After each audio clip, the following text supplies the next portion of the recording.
Muito bem, vamos então para a nossa quinta aula de metafísica. E nessa quinta aula nós veremos o último tópico que havia sobrado da aula anterior, que era sobre os transcendentais, especificamente sobre o transcendental da beleza. E, ao mesmo tempo, vamos entrar na questão da causalidade do ente. E são 4 tópicos essa questão metafísica da causalidade, que é o conhecimento da causalidade, natureza e gênero das causas, a causa material e causa formal. De certa forma, nós já adiantamos quando falamos da matéria e forma como princípios intrínsecos do ente material, e a causa eficiente. E tem ainda uma outra causa que nós veremos no último capítulo, que diz respeito muito particularmente a Deus, que é a causa final. Então, a partir daí, nós vamos já para a fase final desse curso, chegando até Deus. Bom, antes disso, vamos então finalizar, fechar bem a questão dos transcendentais, falando sobre o belo ou sobre a beleza. Bom, nós vimos que a verdade e a bondade, elas são captadas segundo uma conveniência do ente em relação à alma humana. A conveniência do ente em relação à inteligência, nós captamos a verdade, o ente como verdadeiro. A conveniência do ente em relação à vontade, nós o captamos como bom, ou seja, como apetecível. A veracidade do ente significa que ele pode ser conhecido na sua identidade, naquilo que ele é. E o ente, na sua bondade, significa que ele é amável, que ele é apetecível, que ele é desejável. Existe, no entanto, uma terceira conveniência da realidade com a alma. Ao serem conhecidas, a verdade e a bondade das coisas causam certo agrado, certo deleite ao ser humano, a quem as contempla, a verdade e a bondade. E aí nós chegamos à beleza, justamente essa propriedade dos entes de causar certo deleite, certo agrado aos seres humanos, em quem contempla essa propriedade de causar justamente o belo. São Tomás assim define o belo na Suma Teológica, na primeira parte, questão 5, artigo 4.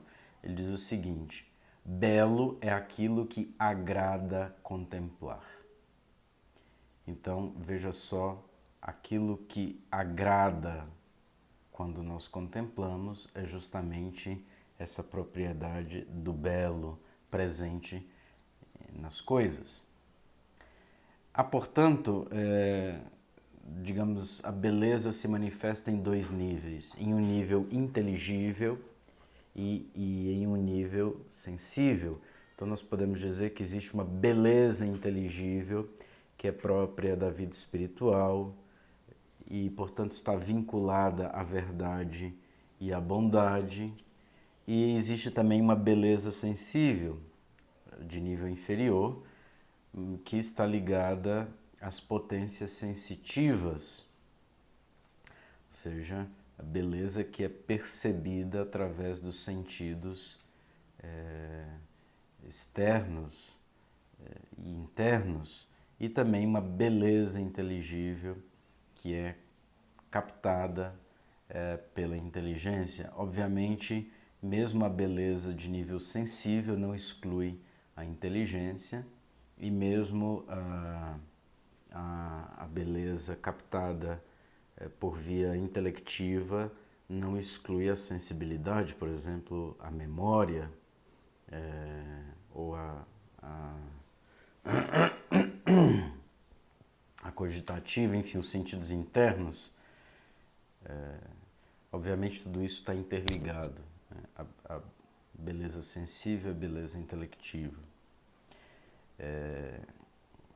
normalmente nós temos uma conjunção tanto da beleza sensível quanto da beleza inteligível.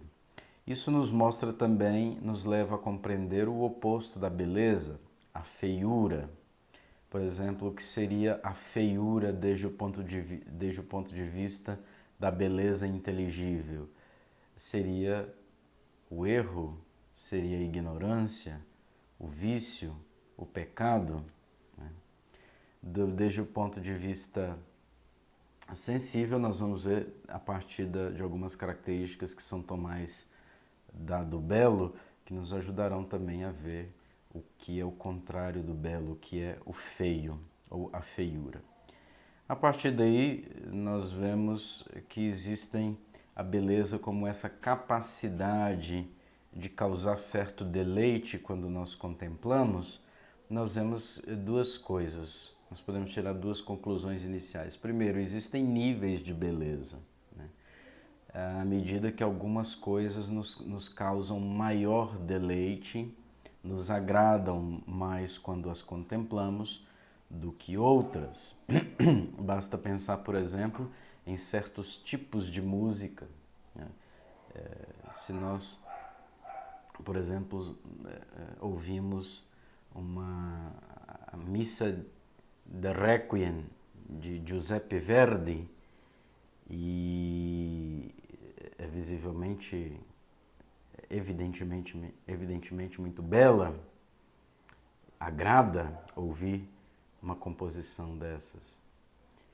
Ao mesmo tempo, nós podemos ouvir certos tipos de composições, sobretudo contemporâneas, que agradam infinitamente menos do que a missa de Requiem de Giuseppe Verdi. Só para dar um exemplo, uma composição que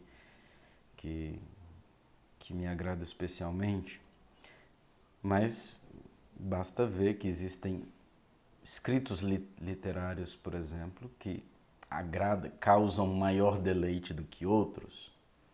Peças teatrais, filmes, músicas, pinturas, esculturas, animais, locais, paisagens, enfim, existe o mais ou o menos na beleza, assim como existe o mais ou o menos no ser, na perfeição dos seres, assim como existe o mais ou o menos na verdade dos seres, assim como verdade e bondade dependem do ser, ou seja, da perfeição com que uma coisa se encontra no seu ser, também a beleza vai ser na medida da perfeição do ser que a contém, ou seja, quanto mais perfeito um ente, mais belo será esse ente. Assim como mais verdadeiro, mais uno, mais bondoso será esse ente desde o ponto de vista metafísico. Então, a beleza ens et pulcrum convertuntur, ou seja, a medida da beleza de um ente é a medida do seu ser, da sua perfeição.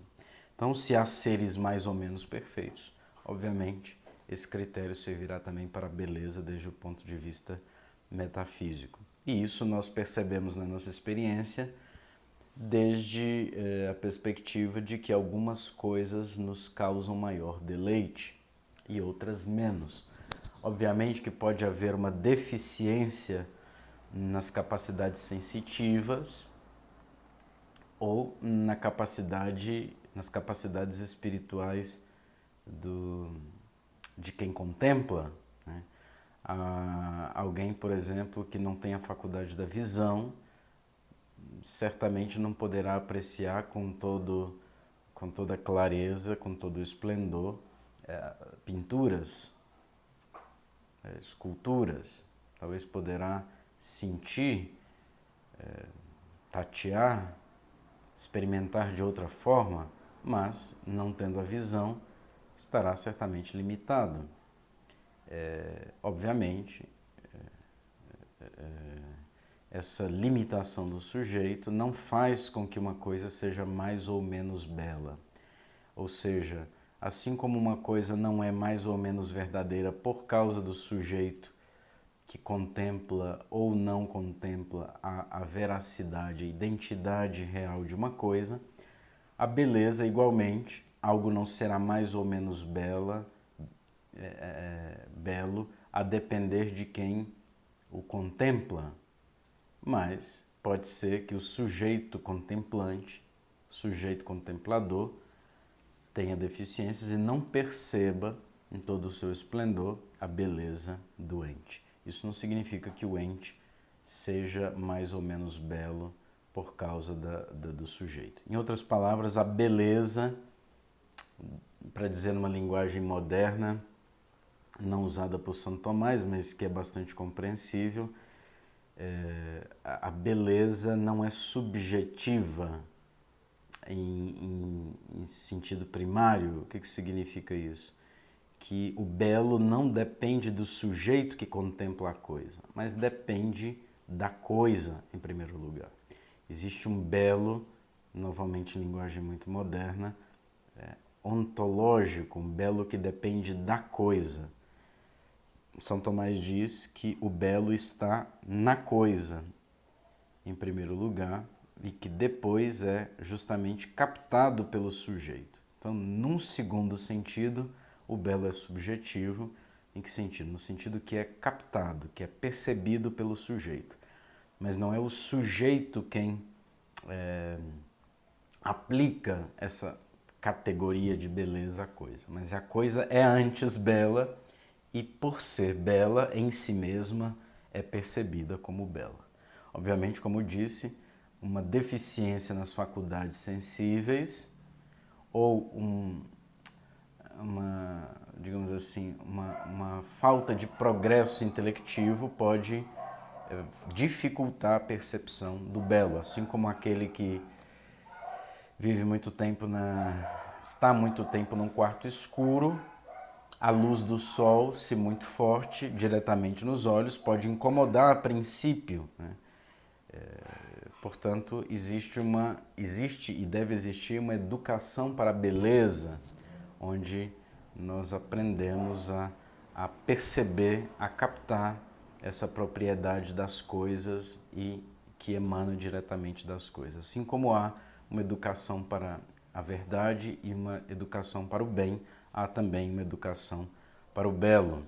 O perigo que nós vivemos constantemente na nossa era é de um convívio excessivo com a feiura e, por consequência, uma acomodação, uma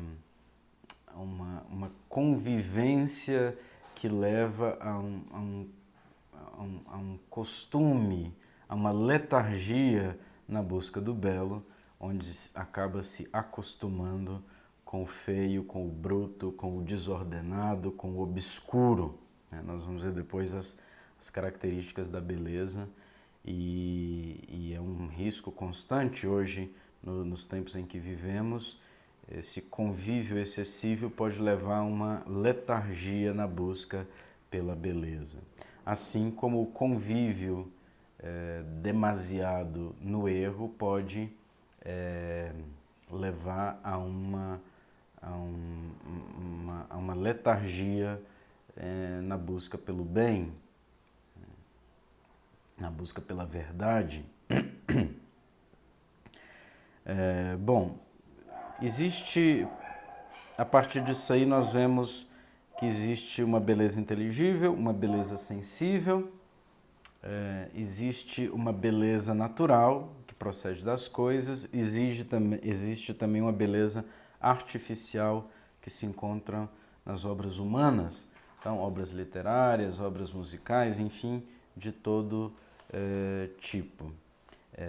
A captação do belo acrescenta ao simples conhecer o agrado ou gosto que resulta desse conhecimento. Veja bem, alguém poderia perguntar, bom, mas conhecer não é próprio, não é, digamos assim, a conveniência, não está relacionada à conveniência do ente ao intelecto? E que distingue então o belo do verdadeiro?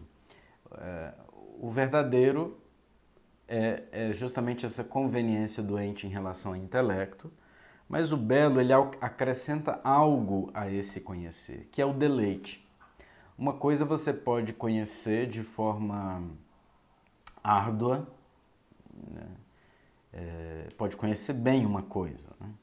Outra coisa você conhece e conhecendo se deleita com aquele conhecimento. Ou seja, você contempla uma verdade, pode ser uma verdade, por exemplo, que vem à tona durante um dia de estudo, ou pode ser a contemplação, enfim, de algo sensível, de formas sensíveis, estéticas sensíveis, uma bela paisagem, o pôr do sol, o mar, enfim. E esse gozo, esse deleite ao conhecer algo é que é causado pela propriedade da beleza. Ou seja, nós podemos definir a beleza, podemos dizer que possui beleza aquilo cuja percepção, seja sensível, seja intelectual, agrada. Então existe algo mais do que o mero conhecimento. É o conhecimento seguido de um certo gozo, de um certo agrado.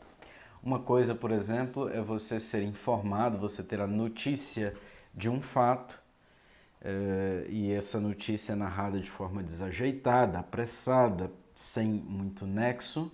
Outra coisa é você ter a notícia do mesmo fato, narrada essa notícia de forma correta, em detalhes, de forma a prender a sua atenção, a entonação da voz, o modo como os fatos são interligados.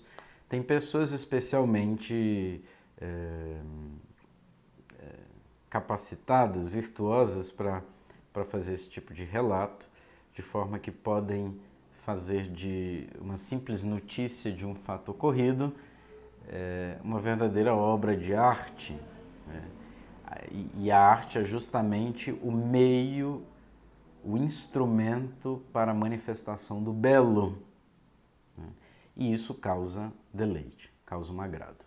Então, a notícia narrada de forma desajeitada não nos interessa ouvi-la. A notícia narrada de forma harmoniosa, bem ajuntada, com entonação da voz correta, nos interessa justamente porque causa um deleite. Então não é só a informação conhecida, mas o modo como essa informação é expressa pode ser mais ou menos bela.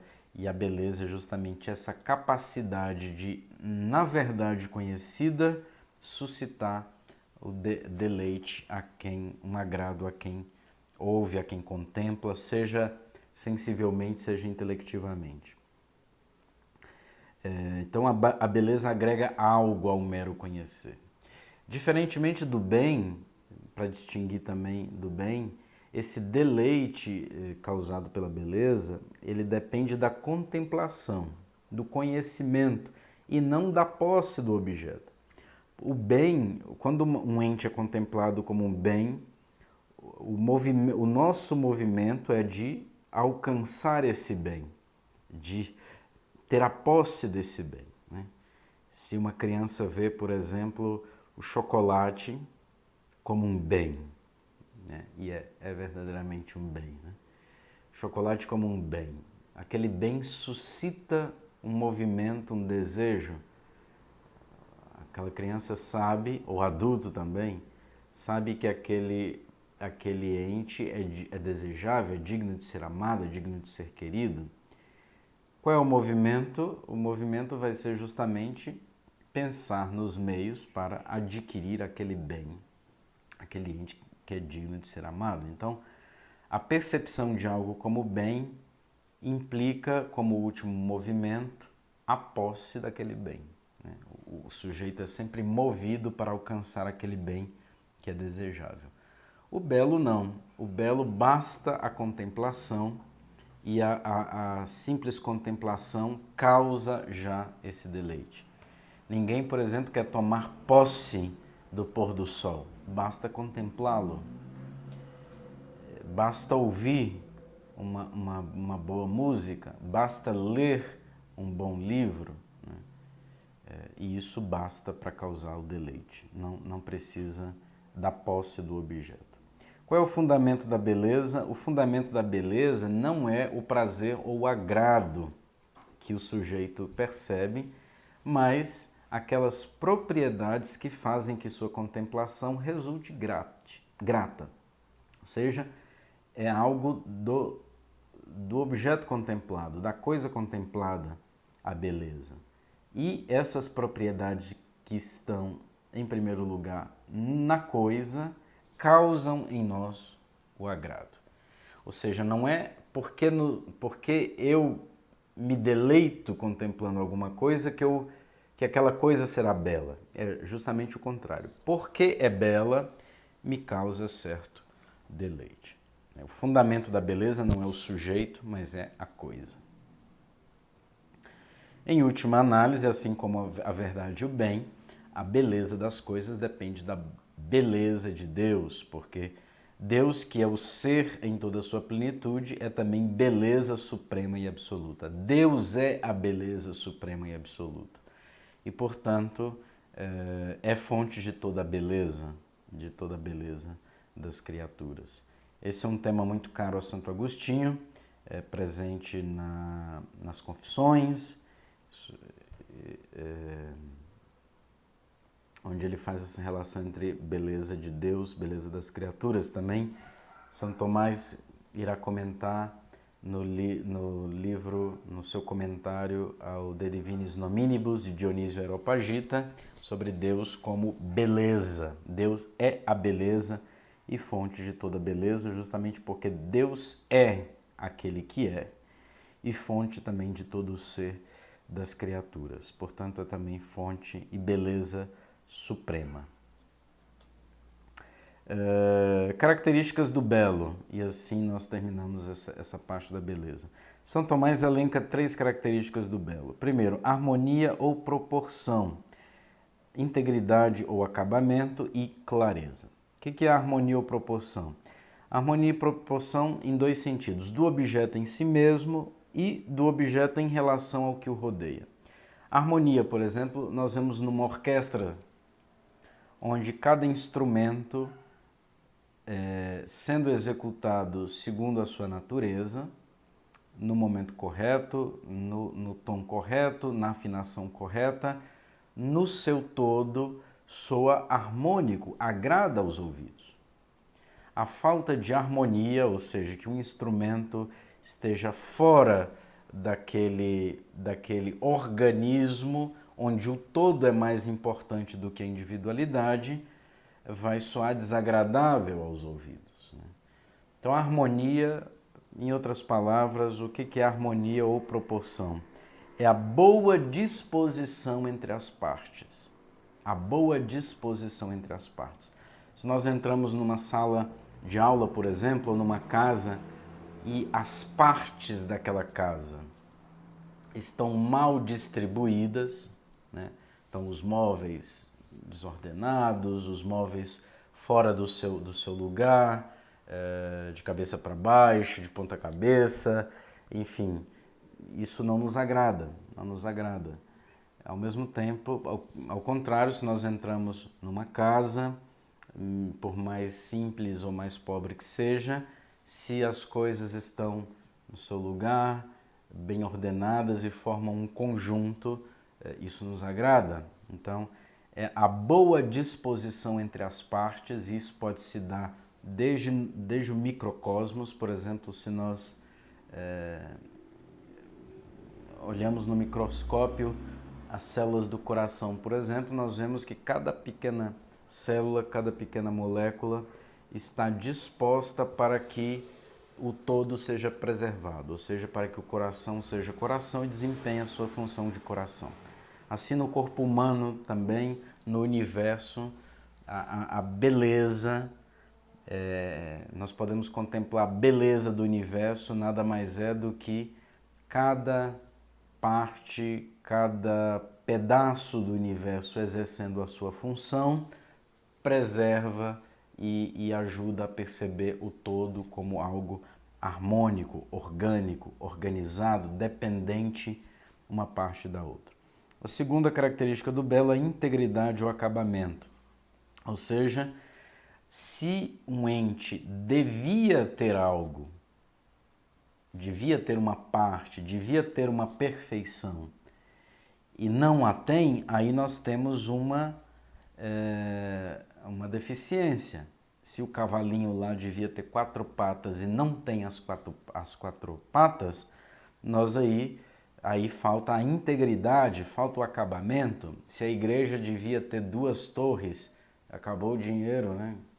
Não deu para construir só até a metade, faltou integridade.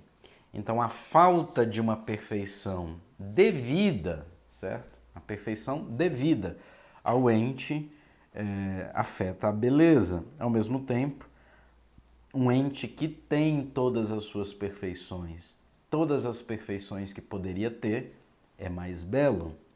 E veja aí como a beleza se liga à vida moral, porque eu posso crescer nas minhas perfeições morais, crescer nas virtudes, e isso, desde o ponto de vista metafísico, significa aprimoramento também na beleza. Ou seja, quanto mais eu cresço nas virtudes, metafisicamente eu aperfeiçoo o meu ser enquanto belo. Por quê? Porque quanto mais perfeições próprias da espécie eu alcanço, mais belo eu sou, mais íntegro, mais acabado, mais perto do meu fim último eu sou. Né? Então, integridade e acabamento. Lembrando, em relação às perfeições exigidas pela essência, ou seja, ninguém vai dizer que eu sou deficiente porque eu não tenho asas, porque essa perfeição, ter asas, não compete, não faz parte da minha essência. Né? Mas, por exemplo, ser ordenado é uma virtude que faz parte da espécie humana. Então, se antes eu não tinha e agora eu a tenho, eu cresci nas virtudes humanas, especificamente conquistando essa virtude da ordem, e, portanto, conquistando essa perfeição própria da espécie, que dentro como indivíduo da espécie humana eu poderia alcançar, obviamente, então eu cresci um degrau também na beleza metafísica. Quanto mais perfeições alcançadas, mais belo metafisicamente. A terceira característica é a clareza. Em âmbito da matéria, a clareza é luz, cor, nitidez, limpeza, boa disposição, inclusive dos sons. Aí entra a questão da música, né? A boa execução dos instrumentos é sinal de clareza auditiva. Eu posso, né, compreender melhor, posso captar melhor a beleza. A história bem contada, uma aula bem dada, uma matéria bem explicada, né? Isso em âmbito já do espírito, não só da matéria, mas do espírito. Quanto mais uma coisa é clara desde o ponto de vista da verdade para mim, maior a capacidade de perceber a beleza de tal matéria. Né? Como é belo um bom professor, né? Que é capaz de explicar bem as coisas mais complexas. Essa clareza da explicação do professor é beleza também. Né? O professor que explica com clareza, explica com beleza. Terminando, assim como existem graus de ser, existem graus de beleza. A beleza depende, obviamente, do ser. A medida do ser é a medida da beleza. Terminando essa parte, então nós vamos para a terceira parte, que é a causalidade. Bom, o que nós vamos ver com essa questão da causalidade? Depois nós vimos a visão, os princípios intrínsecos do ente enquanto ente. Depois nós vimos esses princípios transcendentais, A causalidade, não casualidade, mas causalidade, de causa, é uma visão das coisas, não mais considerando as coisas em si mesmas, mas enquanto elas influem no ser das outras coisas. Portanto, uma primeira definição muito geral de causalidade que nós podemos dar é o influxo mútuo entre os entes. Ou seja, como um ente pode influenciar nos outros entes, certo? É evidente que existe essa influência, por exemplo, se eu encosto a minha mão no fogo, ela queima, ela sofre uma queimadura, eu sofro uma queimadura, significa que que eu sofri uma influência de um elemento externo a mim, do fogo, de um outro ente.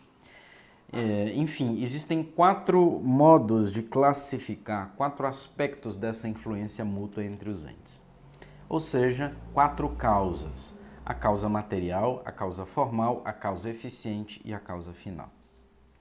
A causa formal e a causa material nós vimos um pouco já enquanto nós vimos a matéria e forma como princípios intrínsecos do ente corpóreo. Nós vamos ver aqui brevemente, enquanto a matéria e a forma são também causas. A causa final nós vamos ver no último capítulo, porque essa causa se aplica especialmente a Deus. E aí é o cume do nosso estudo da metafísica. A causa eficiente nós vamos ver de forma bastante geral aqui e, aliás, digamos assim, quando se fala de causa ou de causalidade, se refere quase que genericamente à causa eficiente. Então nós vamos ver um pouquinho o que significa essa causa eficiente aqui. Bom, nós estamos chegando à fase final desse caminho metafísico, que culmina com a causa última do universo, que é Deus, e da sua relação com as causas segundas. Quando nós começamos a estudar a questão das causas, necessariamente nós vamos chegar a Deus como causa última do universo. Assim completa-se o caminho metafísico que vai das criaturas ao Criador, dos entes finitos ao ente finito. Nós vamos ver sobre tudo isso no último capítulo, na última aula, né? Esse caminho metafísico que chega a Deus. Como é que nós percebemos, como é que nós conhecemos essa questão da causalidade? Nós, frequentemente no nosso dia a dia, apelamos à noção de causa-efeito. Aqui, causa e efeito vai ser quase um princípio único, né? Vão ser porque eles só podem ser entendidos juntos, causa e efeito. Bom, isso está no nosso dia a dia, a ciência usa isso, enfim. É a pedra que nós jogamos no lago e que nós sabemos que é a causa das ondas,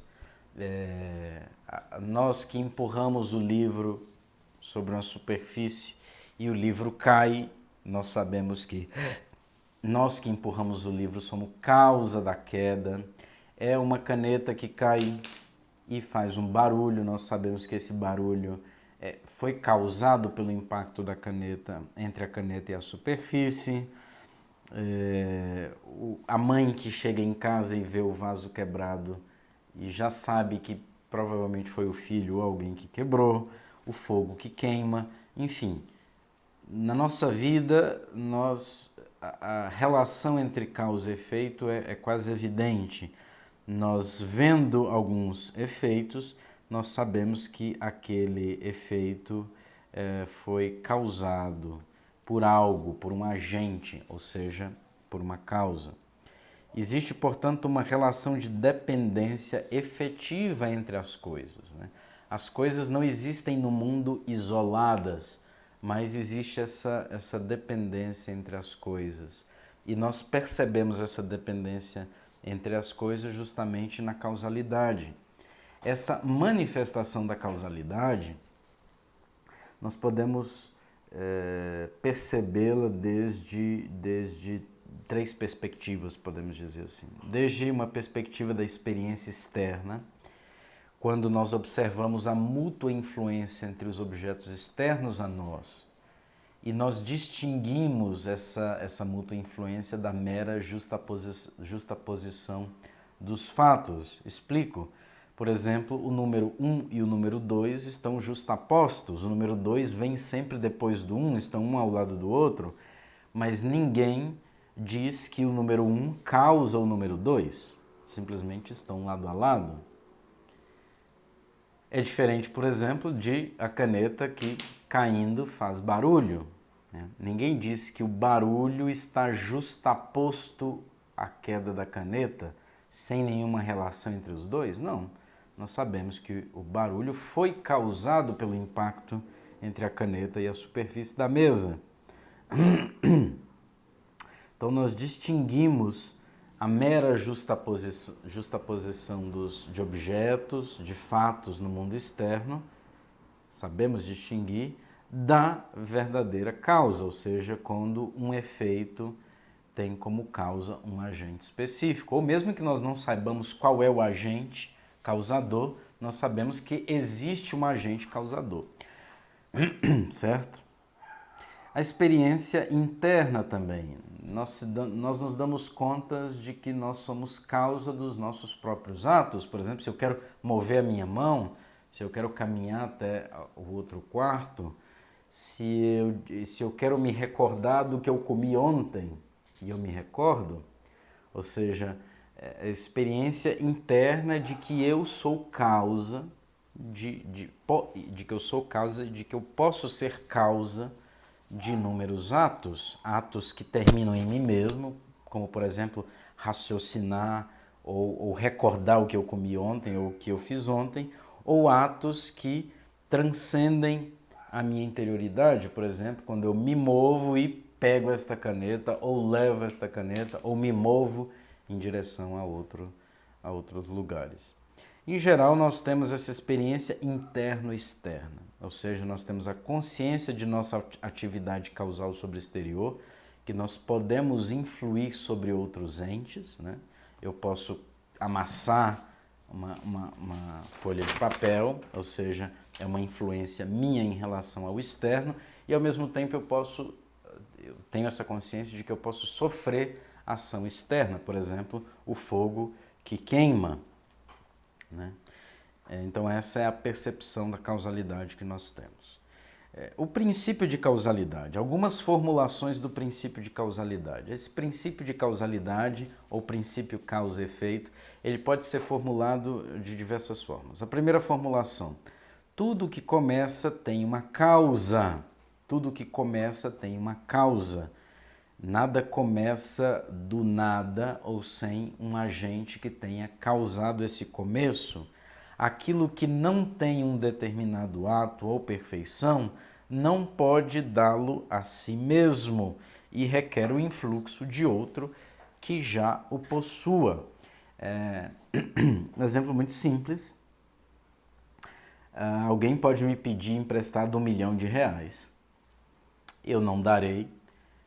Por quê? Porque eu não tenho. Isso é um princípio metafísico, né? Não de não emprestar dinheiro, mas ninguém pode dar aquilo que não tem. Se nós pegamos isso e aplicamos ao ser, algo que não tem o ser e que passa a ter em determinado momento o ser, algo que não existia e em determinado momento passa a existir, obviamente passa a existir sendo causado por outro, ou seja, o início da sua existência depende de outro. Depende de outro, porque ninguém pode dar o ser a si mesmo, né? Nenhum de nós, por exemplo, escolheu existir, decidiu existir, né? Simplesmente recebemos o ser, recebemos a existência. Isso se refere também a qualquer perfeição, né? Qualquer perfeição, ela é, em primeiro lugar, recebida de outro que já a possui, né? Eu só posso receber dinheiro de quem possui dinheiro. Eu só posso receber determinada perfeição de alguém que já possui essa perfeição em ato, né?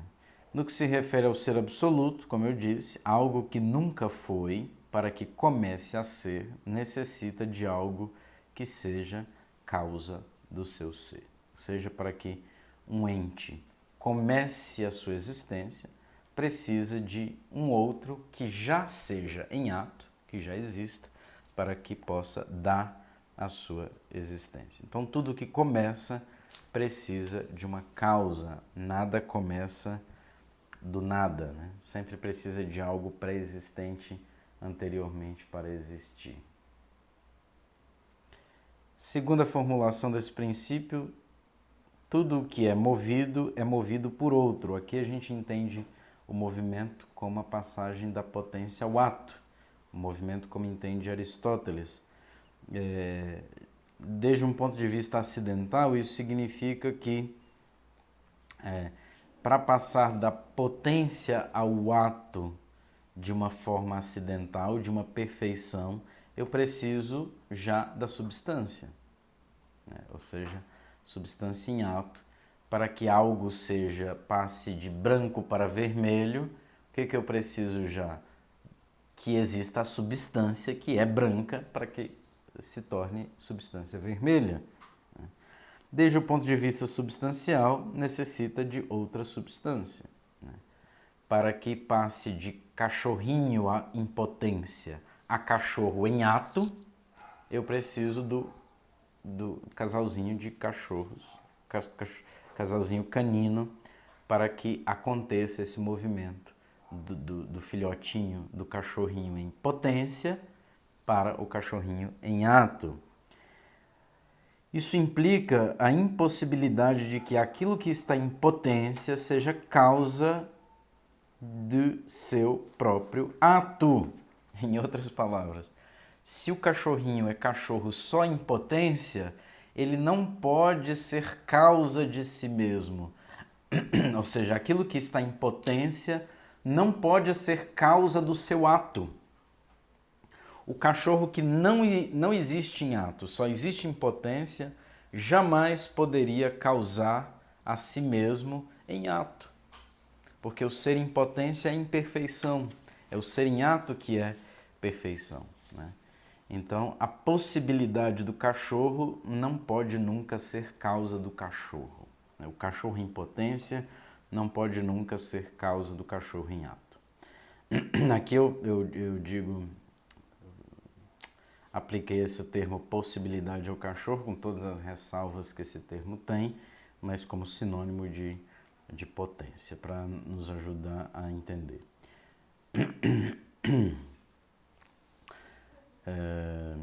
Bom, continuando, em relação à casualidade, a terceira formulação desse princípio. Todo contingente necessita de uma causa. O que é o contingente? Contingente é aquilo que pode ser ou pode não ser. É aquilo que tem em si a potência de deixar de ser. Então, o cachorrinho do vizinho, ele pode não ser daqui a alguns meses? Pode não ser. Ele é contingente? Sim, é contingente. Contingente é tudo aquilo que pode deixar de ser. Nossa alma é contingente? Não, nossa alma não é contingente, porque ela, sendo imortal, é também indestrutível. Mas os entes materiais, em geral, são...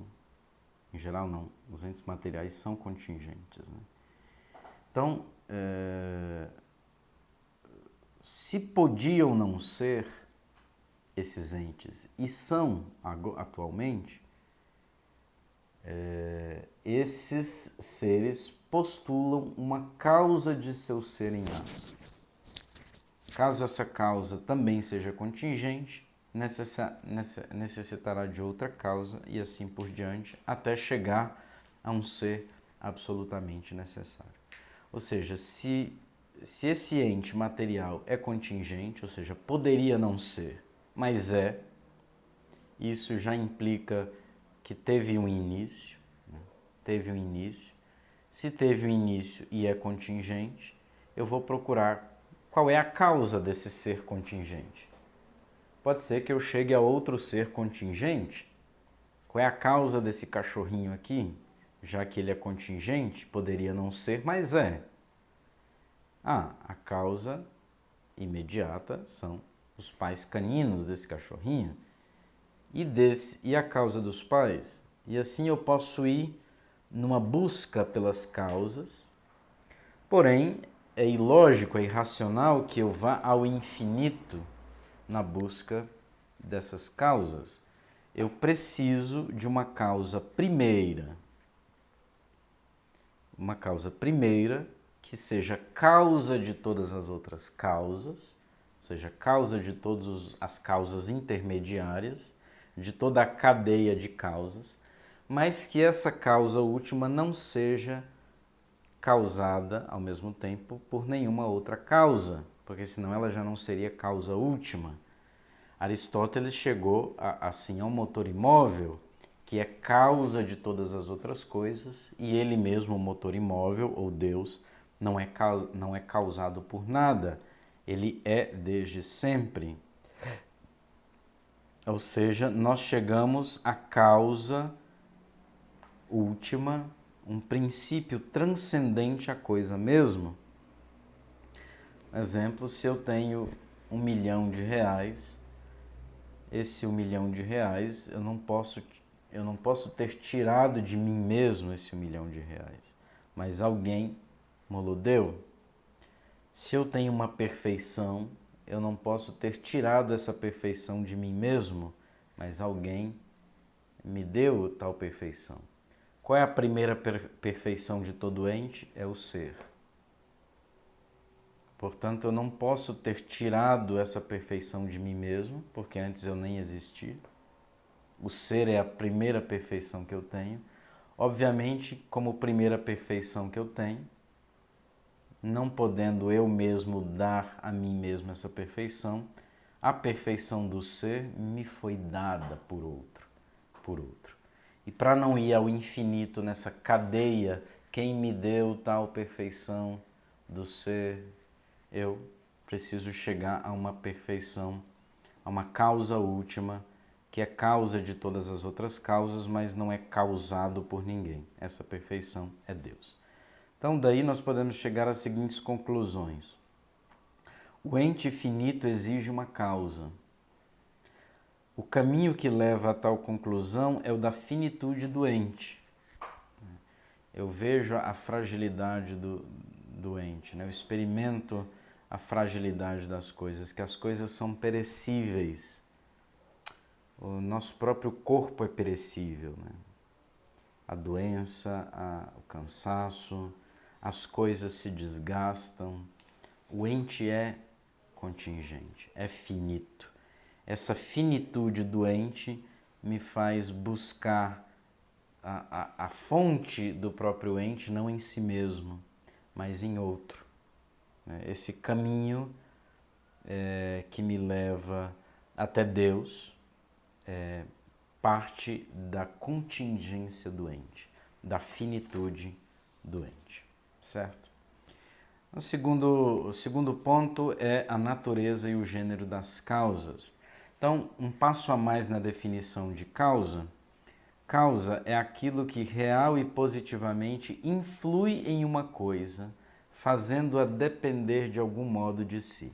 Então, o que é a causa? A causa é aquele elemento que influi no ser de uma coisa, fazendo com que aquela coisa dependa de algum modo da causa. Ou seja, aqui duas explicações. Primeiro, uma causa é causa na medida em que, sem ela, o efeito não pode começar a ser ou subsistir. Então, o que é uma causa? Causa é aquele elemento que, se ele não existisse, o efeito não viria à tona, ou não subsistiria. Essa é a primeira coisa. Segunda coisa, existe uma prioridade da causa sobre o efeito. Toda causa é metafisicamente anterior ao seu efeito. Ou seja, aquela perfeição que a causa outorga, que a causa dá ao efeito, ela tem que se encontrar, de certa maneira, antes na causa, certo? O fogo, por exemplo, que esquenta uma perfeição, que esquenta uma superfície, ou seja, no caso é o calor que é transmitido, o calor nesse caso é a perfeição, ele deve existir antes no fogo, né, para depois ser transmitido. Então essas são as duas, digamos assim, as duas consequências da noção de causa. São Tomás, ele distingue na obrazinha que ele escreveu para um irmão que pediu, De Principiis Naturae, os princípios da natureza, ele distingue causa, princípio, distingue causa e princípio, né? Nós vamos distinguir a causa de princípio, condição e ocasião, né? Ou seja, nós vamos fazer uma distinção entre a causa e outros elementos, outras realidades que estão ali no início das coisas. O que distingue causa de outras realidades é o seu influxo positivo sobre o efeito. Toda causa tem um influxo positivo, real, sobre o efeito. O princípio, diferentemente da causa, é aquilo do qual algo procede de algum modo. Então, o princípio é aquilo do qual algo procede. Toda causa é princípio, porque a causa é também alguma coisa da qual algo procede. Mas nem todo princípio é causa, né? Por exemplo, nós temos aqui uma folha, né? Uma folha com alguns escritos. A brancura desta folha é princípio daquilo que está escrito, das letras, mas não é causa. Ou seja, o princípio, ele expressa um início, é aquilo que está no início da coisa, mas que não necessariamente é causa da coisa. Se algo está no princípio e influi positivamente no efeito, aí já é, além de princípio, causa.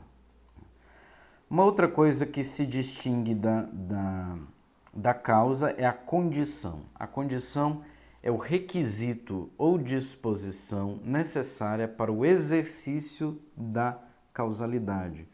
Ou seja, são aquelas condições sem as quais não haveria o efeito, mas não significa que seja causa do efeito, né? Por exemplo, se eu quero me formar na universidade, se eu quero me formar, fazer o meu curso, iniciar e terminar o meu curso, o que eu tenho que fazer?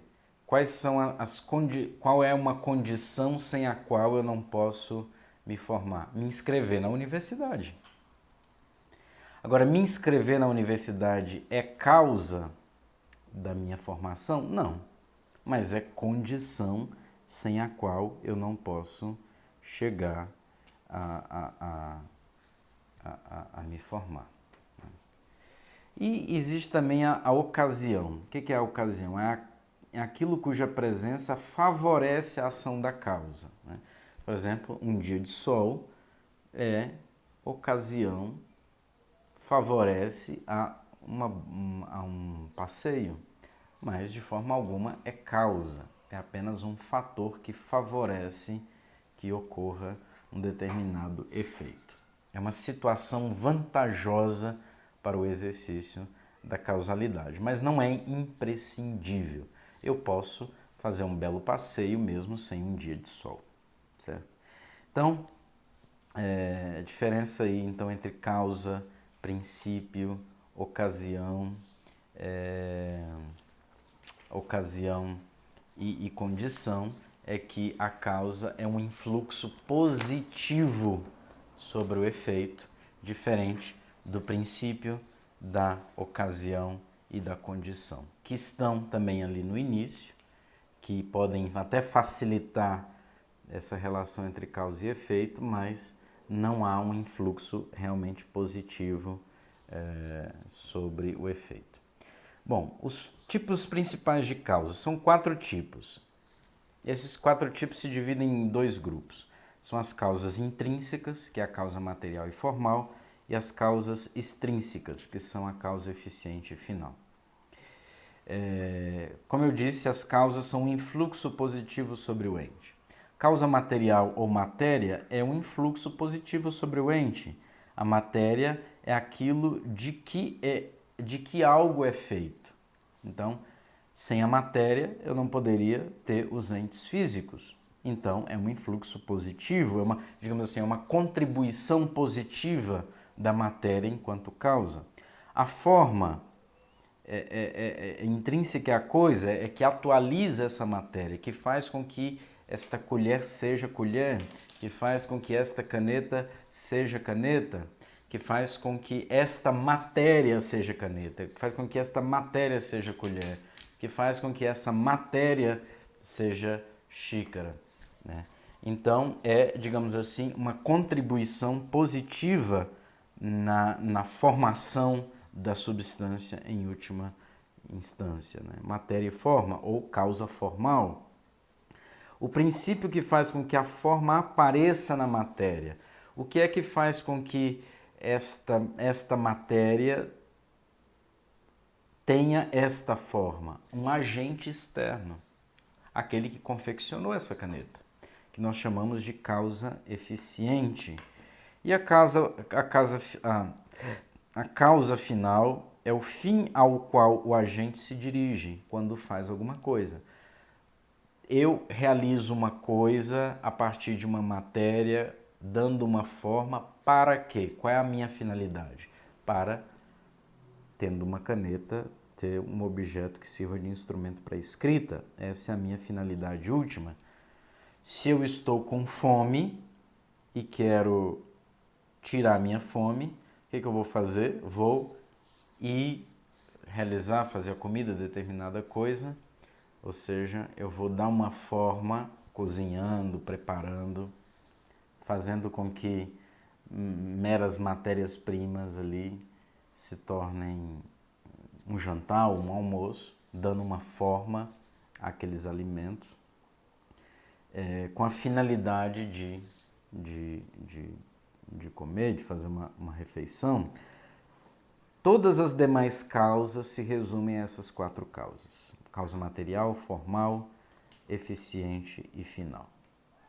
Bom, a causa material e a causa formal nós já vimos em grande medida, mas só para relembrar, a causa material é aquilo do qual e no qual se faz algo. É a madeira que se faz a cadeira, é o bronze do qual se faz a estátua, é a matéria-prima da qual se faz todas as substâncias. É um princípio potencial passivo. A matéria recebe a forma. Mas veja bem que recebendo a forma também atua ativamente, ou seja, tem um papel ativo na formação da substância, né? Permanece no efeito, ou seja, a matéria, independentemente de qual forma receba, subsiste, né? É indeterminação, ou seja, é a forma que dá uma determinação, portanto a matéria é aberta a todas as formas, aberta a todas as potencialidades, né? A matéria, ela aceita qualquer forma. A matéria-prima é o sujeito das diversas formas substanciais, ao passo que a matéria segunda é sujeito das formas acidentais. Uma vez que o homem que o ser humano existe, ele pode ser alto, baixo, gordo, magro, mais escuro, mais claro, brasileiro, italiano, etc. A causa formal. A causa formal é o ato ou a perfeição intrínseca pela qual uma coisa é aquilo que ela é. A forma é aquilo que faz com que determinada matéria seja livro e não caneta. Livro e caneta, o que tem em comum? Matéria. Ambos têm matéria. O que distingue esta matéria desta matéria é que esta matéria está informada por uma forma determinada específica e esta matéria está informada por outra forma determinada específica. É a forma que distingue as espécies. Então, a forma é causa da substância. Como fazendo com que essa substância seja aquilo que ela é e não outra coisa. Portanto, sem a causa formal, um ente não seria nada. Né? Um ente não seria aquilo que ele é. Também, as formas acidentais são aquelas que dão certas propriedades, certas características, certas perfeições ao ente. Né? Como ocorre a comunicação dessas formas? Né? Como acontece a multiplicação dessas formas? Primeiro de um modo natural e depois de um modo inteligível ou inteligente. De forma natural, um ser que possui determinada forma, possui determinada perfeição, comunica de modo natural essa forma. Ou seja, é causa da forma de outro indivíduo. Por exemplo, o gatinho, o gato que gera gato, os pais felinos estão comunicando a própria forma a um outro indivíduo, através da geração, ou seja, é a causa natural. A causa inteligente é quando alguém possui uma forma chamada forma exemplar ou ideia exemplar. Eu tenho ali, por exemplo, uma ideia na minha mente de uma estátua e eu transmito aquela forma exemplar que antes estava só na minha mente à estátua, esculpindo aquela estátua. Ou seja, o homem molda a matéria segundo uma ideia exemplar, segundo uma causa exemplar que está na sua mente. No caso de Deus, Deus não molda as coisas simplesmente, mas cria do nada. Né? O homem cria sempre, entre aspas, a partir da matéria. Deus cria do nada a partir também de ideias divinas, que nós podemos chamar de ideias exemplares. Né? Ou seja, Deus cria, em sentido estrito, o homem cria, mas sempre a partir da matéria. Assim, matéria e forma são causa da substância. A matéria se diz causa da forma, enquanto a forma só é na matéria. Ou seja, a forma precisa da matéria para ser causa. E a forma é causa da matéria, enquanto a matéria só terá ser em ato pela forma. Então, a forma também é causa da matéria. No fundo, matéria e forma juntas são causa do ente material, certo? Um último ponto aqui para nós terminarmos, 2 minutinhos, é sobre a causa eficiente. O que é a causa eficiente? A causalidade intrínseca das criaturas corpóreas exige a intervenção de um agente exterior. Ou seja, para que a matéria seja causa e a forma seja causa, eu preciso de um agente externo que una matéria e forma. Porque matéria e forma não vão lá sozinhas se unirem. Eu preciso de um agente exterior. Esse agente exterior é chamado de causa eficiente. Ou seja, a causa eficiente, ou agente, ou causa-agente, é o princípio do qual flui primeiramente qualquer ação que faz com que algo seja ou venha a ser de algum modo. É aquele que coloca em prática o início da existência propriamente dita de uma substância através da composição de matéria e forma. Nos entes corpóreos, a causa age transmutando uma matéria da qual extrai uma nova forma. Se eu tenho ali um bloco de pedra, para que aquele bloco de pedra venha a ser estátua, ou seja, adquira uma nova forma, eu preciso de um escultor. Esse escultor é a causa eficiente.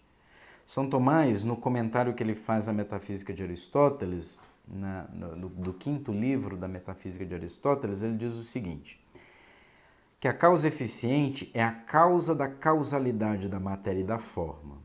Ou seja, vou ler e depois eu explico. A causa eficiente é a causa da causalidade da matéria e da forma, porque por seu movimento faz que a matéria receba a forma e que a forma se una à matéria. Em outras palavras, é a causa eficiente que faz com que a matéria e a forma sejam causas. Por quê? Porque é a causa eficiente que faz com que a matéria se una à forma para dar origem a uma nova substância.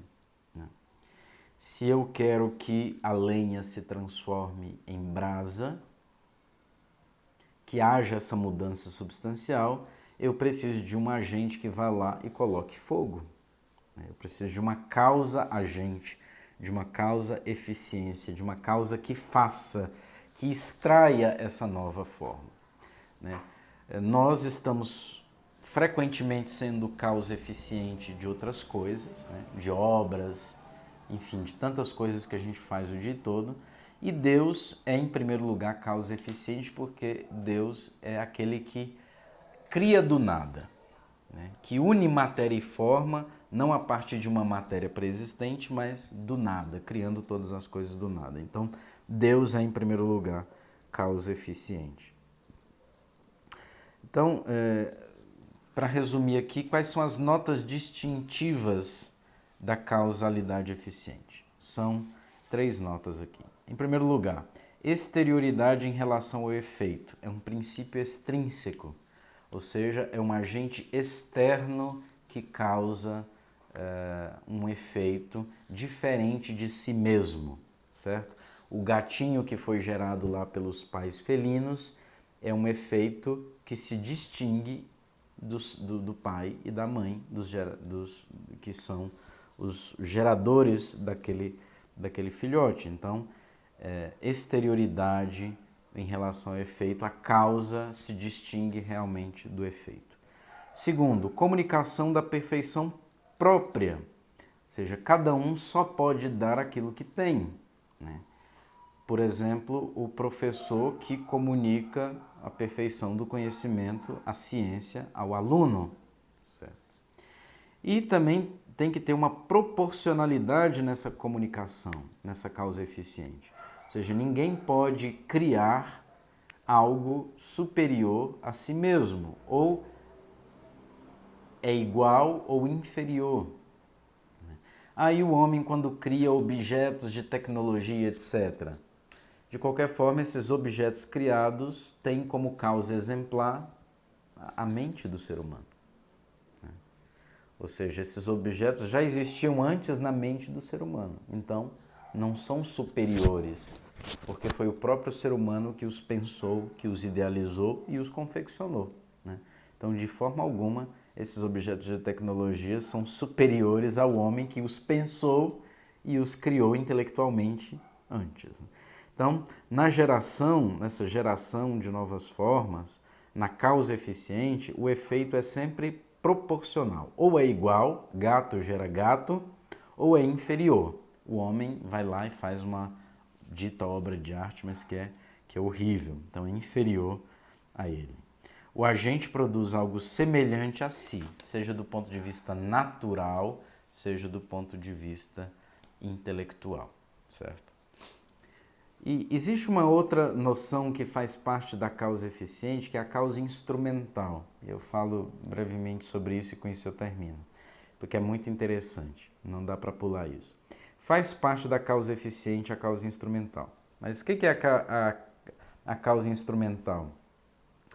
É aquilo que produz um efeito não em virtude de si mesmo, não em virtude da própria forma, mas só pelo movimento com que é movido por um agente principal. O que é a causa instrumental? A causa instrumental é o instrumento que eu uso para causar determinado efeito.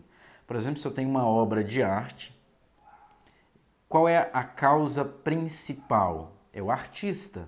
Mas qual é a causa instrumental? Pincéis e tinta.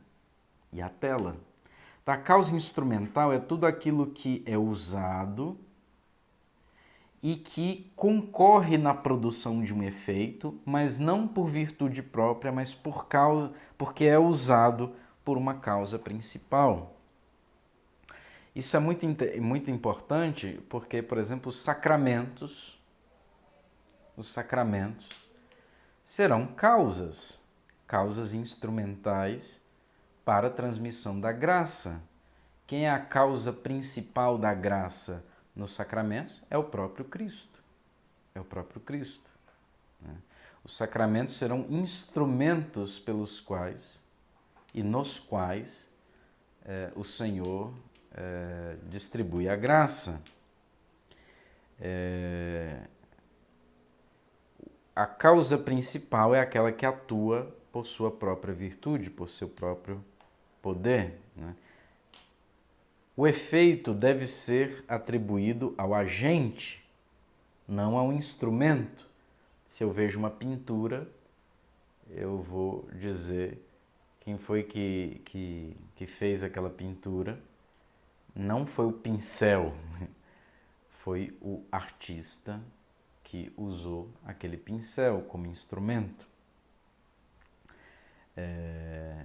Isso não significa que a virtude do instrumento também não seja importante. Por exemplo, alguém que vai cortar uma carne, um açougueiro ou um cozinheiro, se não tem uma faca bem afiada, ou seja, um bom instrumento, também não vai conseguir fazer muita coisa. Ou seja, se por um lado eu atribuo a ação ao agente principal, por outro lado, o agente principal, se tem um bom instrumento, vai certamente conseguir um efeito melhor do que se tivesse um mau instrumento.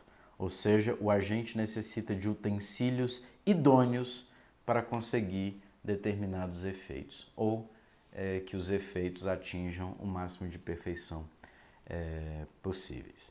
Bom, então encerramos essa parte. Até a próxima.